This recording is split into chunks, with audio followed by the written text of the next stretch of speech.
Most people know fudge. Fewer know penuche, which uses caramelized brown sugar and is objectively more interesting. National Penuche Fudge Day is July 22. Penuche comes from the Italian penocci, meaning brown sugar, carried to New England by Italian immigrants in the 19th century. Unlike regular fudge, penuche uses brown sugar instead of white, which caramelizes during cooking and gives the candy a toffee-adjacent depth. White sugar cannot replicate.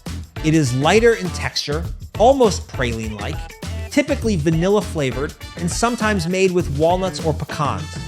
New England is its home base, especially Maine and Massachusetts, where coastal candy shops still make it.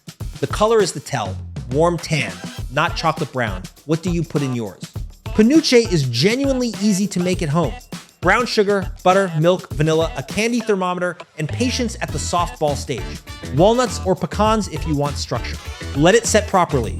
Drop your best fudge addition in the comments and share this with whoever appreciates the underdog dessert